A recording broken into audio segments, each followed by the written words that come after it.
Hello students, class 9 science. आज हम discuss करेंगे कुछ NCERT examples.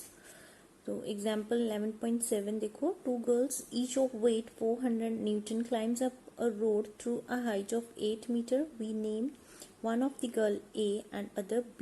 Girl A takes 20 seconds while B takes 50 seconds to accomplish this task. What is the power expended by the each girl? कह रहा है कि दो girls हैं, एक गर्ल ए लिए हमने, दूसरी का नेम है गर्ल बी, ठीक है, जिनका वेट कितना है 400 न्यूटन, ठीक है, और उनको कोई टास्क दिया गया है कि उनको कुछ हाइट पे क्लाइम करना है। कितनी हाइट दे रखी है? 8 metre height.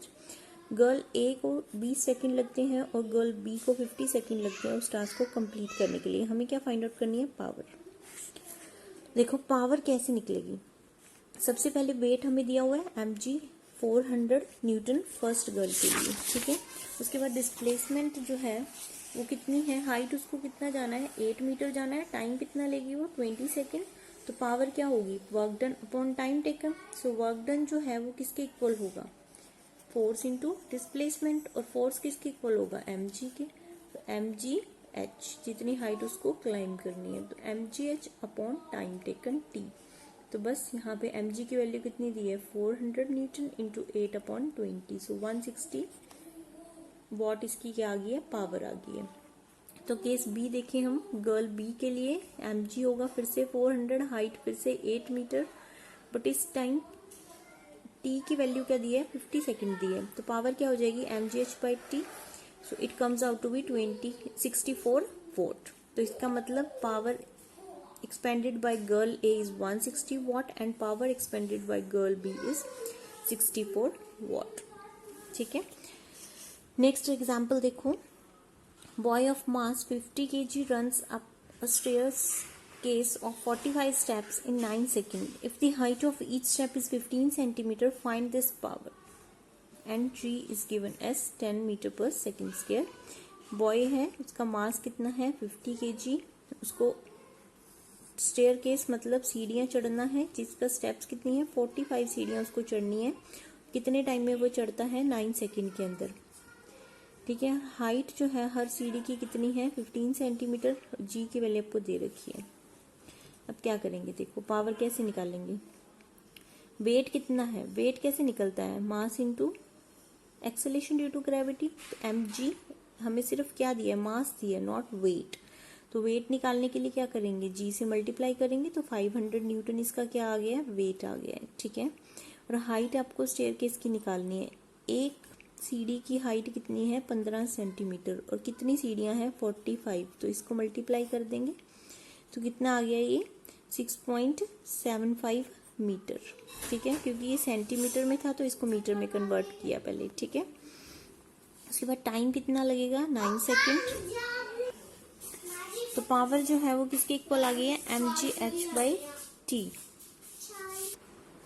So power is equals to mg h upon T. अब सब वैल्यूज हमें पता है, जस्ट हमें वैल्यूज पुट करनी है and we will get the answer. तो 500 इंटू 6.75 अपॉन 9, तो कितना आ जाएगा? पावर 375 वॉट, ठीक है। उसके बाद देखो, बिल्कुल एक लास्ट टॉपिक बचा है, इसके बाद ये चैप्टर आपका कंप्लीट हो जाएगा। तो ये टॉपिक हम देख लेते हैं। Commercial unit of energy. Energy के लिए हम कमर्शियल यूनिट क्या यूज करते हैं? The unit joule is too small and hence inconvenient to express the large quantity of energy. तो नॉर्मली जैसे अगर एनर्जी कंजप्शन या पावर कंजप्शन के कहीं कमर्शियल इंडस्ट्रीज या फिर कहीं पे भी इस तरह से हमें उसके अंदर यूज करना है कि कितनी एनर्जी कंज्यूम हो रही है, तो जूल में नहीं बता सकते क्योंकि वो बहुत स्मॉल यूनिट है। तो इसकी बजाय हम कौन सी यूनिट यूज करते हैं? किलोवाट आवर यूज करते हैं, ठीक है।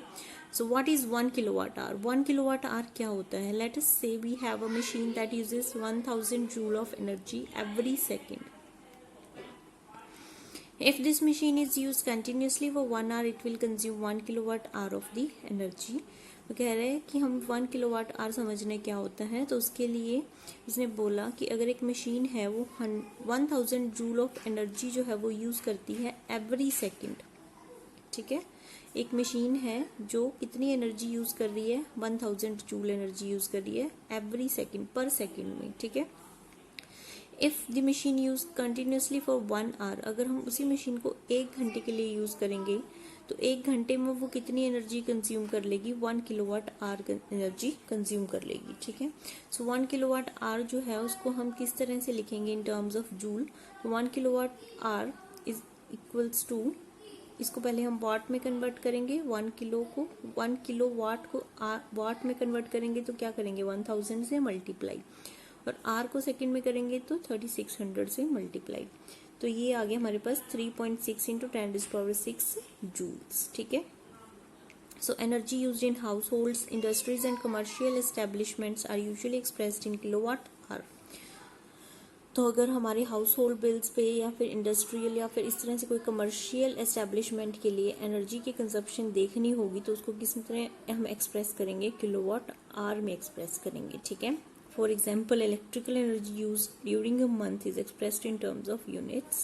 So here 1 unit means 1 kilowatt hour. हम यूनिट्स की टर्म में देखते हैं कि इलेक्ट्रिसिटी बिल किस तरह से आया है, कितनी यूनिट्स की कंजप्शन हुई है, तो उसका मतलब क्या है, 1 यूनिट का मतलब होता है 1 किलोवाट आवर, ठीक है। इसके बाद देखो एक और एग्जाम्पल दिया हुआ है, एक इलेक्ट्रिक बल्ब है जिसकी आपको पावर दे रखी है 60 वॉट और कितनी वो यूज कर रहे हैं हम 6 आवर के लिए पर डे, डेली उसका 6 आवर यूज कर रहे हैं हम उस बल्ब को, ठीक है। तो हमें फाइंड आउट करनी है यूनिट्स।